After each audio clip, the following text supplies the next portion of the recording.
नजर डालते हैं। देखिए, एक तो आज के दिन को इंटरनेशनल स्टूडेंट्स डे यानी कि अंतर्राष्ट्रीय छात्र दिवस के रूप में मनाया जाता है। विद्यार्थी जीवन में कड़ी मेहनत और समय के पाबंद होने के बारे में जागरूकता को लेकर हर साल आज के दिन विश्व भर के स्टूडेंट छात्र छात्राओं के लिए ये अंतर्राष्ट्रीय छात्र दिवस मनाया जाता है। तो सभी विद्यार्थियों को ढेर सारी हार्दिक शुभकामनाएं और बधाई। चलिए अब अपन आगे बढ़ते खबरों में। देखिए, एक तो प्रधानमंत्री नरेंद्र मोदी आज से ही 3 देशों की विदेशी यात्रा पर रवाना हो चुके हैं और इस दौरान वो ब्राजील में G20 शिखर सम्मेलन में भी भाग लेंगे। सबसे पहले वो नाइजीरिया के दौरे पर गए हैं। 17 साल बाद किसी भारतीय प्रधानमंत्री का ये नाइजीरिया का दौरा हो रहा है। यहाँ 150 से भी ज्यादा भारतीय कंपनियां हैं। 2 लाख करोड़ से भी ज्यादा का कारोबार है। मतलब नाइजीरिया और भारत के रिश्तों के बारे में आप समझ सकते हैं। पीएम मोदी से पहले साल 2007 में तत्कालीन प्रधानमंत्री डॉक्टर मनमोहन सिंह नाइजीरिया के दौरे पर गए थे और आज रविवार को पीएम मोदी यहाँ नाइजीरिया के राष्ट्रपति टिनुबू से मुलाकात करेंगे। भारत नाइजीरिया के द्विपक्षीय संबंधों को मजबूत करने पर चर्चा होगी। ये विश्व के नक्शे पर आप देख सकते हैं, यहाँ हमारा भारत है और यहाँ नाइजीरिया है। तो पीएम मोदी टोटल 5 दिन के दौरे में नाइजीरिया के बाद ब्राजील और गुयाना का भी दौरा करेंगे। यहाँ 18 और 19 नवंबर को रियो डी जेनेरियो में होने वाले G20 शिखर सम्मेलन में भाग लेंगे ब्राजील में। और बताया जा रहा है कि इस G20 सम्मेलन में चीनी राष्ट्रपति शी जिनपिंग और अमेरिका के राष्ट्रपति जो बाइडेन भी शामिल होंगे। वहीं पीएम मोदी ने विदेश दौरे पर रवाना होने से पहले कहा कि G20 में सार्थक चर्चा की उम्मीद है। नाइजीरिया के दोस्तों ने हिंदी में भेजा स्वागत संदेश भी। पीएम बोले कि आज देश में एक उम्मीद और एक सोच है। ये सेंचुरी इंडिया की होगी। समय अभी बदल गया है। आतंकी अब अपने घरों में भी डरते हैं। चलिए अगली बड़ी खबर देखिए दोस्तों। भारत और चीन के रक्षा मंत्री भी 20 नवंबर को मुलाकात करेंगे। एशियन समिट में मिलेंगे दोनों नेता। सीमा समझौते के बाद भारत चीन के मंत्रियों की ये पहली मुलाकात होने जा रही है। चलिए अगली खबर देखिए दोस्तों। जीएसटी काउंसिल की 55वीं बैठक 21 दिसंबर को राजस्थान के जैसलमेर में आयोजित होगी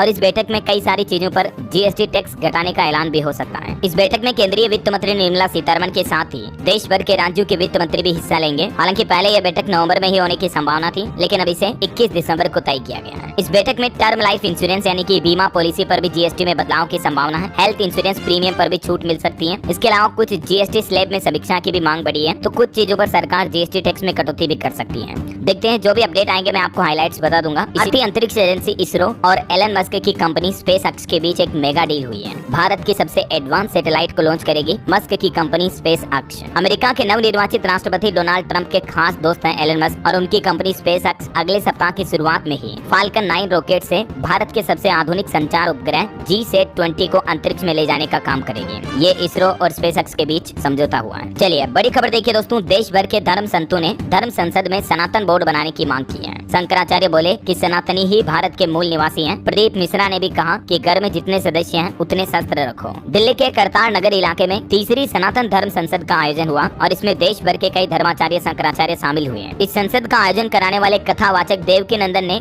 वक्फ बोर्ड की ही तरह सनातन बोर्ड बनाने की मांग की है। जैसे मुस्लिम भाई लोगों का वक्फ बोर्ड होता है, वैसे ही अब हिंदू धर्म संगठनों के धर्म संतों ने भी सनातन बोर्ड गठन की मांग को लेकर साधु संतों ने भरी हुंकार। कहा कि समान नागरिक संहिता भी जरूरी है। देवकी नंदन ठाकुर जी बोले कि बहुत सह लिया, अब नहीं सहेंगे, हिंदू हक लेकर रहेंगे। अभी हाल ही में कुछ दिनों पहले आपको पता होगा बागेश्वर धाम के पंडित धीरेन्द्र कृष्ण शास्त्री ने भी मांग की थी कि या तो वक्फ बोर्ड को खत्म किया जाए या वक्फ के जैसे ही सनातन बोर्ड का भी गठन किया जाए। तो अब देश भर के धर्म संतों ने इसकी आवाज उठाई है। देखते हैं आगे सरकार इस पर क्या फैसला लेती है। जो भी अपडेट आएंगे मैं आपको बताता रहूंगा। फिलहाल देखिए अगली खबर। सुप्रीम कोर्ट की तरफ से शनिवार के दिन मामलों की सुनवाई को लेकर एक नया सर्कुलर जारी किया। या यूं कह सकते हैं नया नियम लागू हो चुका है और इसके तहत देखिए सप्ताह के अलग अलग वार के अनुसार अब केस की सुनवाई होगी। सुप्रीम कोर्ट में बुधवार और गुरुवार को रेगुलर मामलों की सुनवाई नहीं होगी, जबकि इनकी जगह ट्रांसफर याचिका, बेल केस और दूसरे मामले लिस्ट होंगे। सुप्रीम कोर्ट के नए CJI यानी chief justice of India Sanjeev Khanna की तरफ से इन नियमों में बदलाव किया गया है। चलिए अगली खबर देखिए। उत्तर प्रदेश के झांसी में जो कल मेडिकल कॉलेज में आग हादसा हुआ था, जिसमें 10 नवजात बच्चों की जान जा चुकी थी, तो इन बच्चों के परिवारों को लेकर मुख्यमंत्री योगी आदित्यनाथ ने 5-5 लाख रुपए और प्रधानमंत्री नरेंद्र मोदी ने भी 2-2 लाख रुपए अलग से मुआवजा देने का ऐलान किया है। और झांसी मेडिकल कॉलेज के इस आग लगने की घटना पर योगी सरकार की तरफ से एक जांच समिति का भी गठन किया है, जिसे 7 दिन में रिपोर्ट सौंपनी होगी कि आखिर इस हादसे के पीछे वजह क्या रही और लापरवाह लोगों पर सख्त कार्रवाई की जाएगी। और वहीं देखिए दोस्तों, यूपी में एक और भयंकर सड़क हादसा भी हो गया। दूल्हा दुल्हन समेत 7 लोगों की जान चली गई। बुरी तरह पीछे गया टेम्पो। ये टेम्पो के हालात देखकर आप अंदाजा लगा सकते हैं कि हादसा कितना गंभीर और भीषण था। यूपी के बिजनौर में ये सड़क हादसा हुआ। झारखंड से शादी करके लौट रहे थे, कार की टक्कर से ऑटो खाई में गिर गया। देर रात 2 बजे नेशनल हाईवे 74 पर यह हादसा हुआ। इसमें दूल्हा दुल्हन समेत 7 लोगों की जान चली गई। इस घटना पर भी मुख्यमंत्री योगी आदित्यनाथ ने शोक व्यक्त किया। आए दिन दोस्तों कई भीषण सड़क हादसे हमें देखने को मिलते रहते हैं। देखिए लेटेस्ट रिपोर्ट के मुताबिक देश में सड़क हादसों में रोजाना 26 बच्चे मर रहे हैं। इनमें से 7 बच्चों की जान ड्राइविंग करते हुए जाती है। 2023 में हेलमेट न पहनने की वजह से भी 54,568 मौतें हुई है, सिर्फ 1 साल के अंतर्गत सड़क हादसों की वजह से। अब आप अंदाजा लगा सकते हैं कि कितना जरूरी है हेलमेट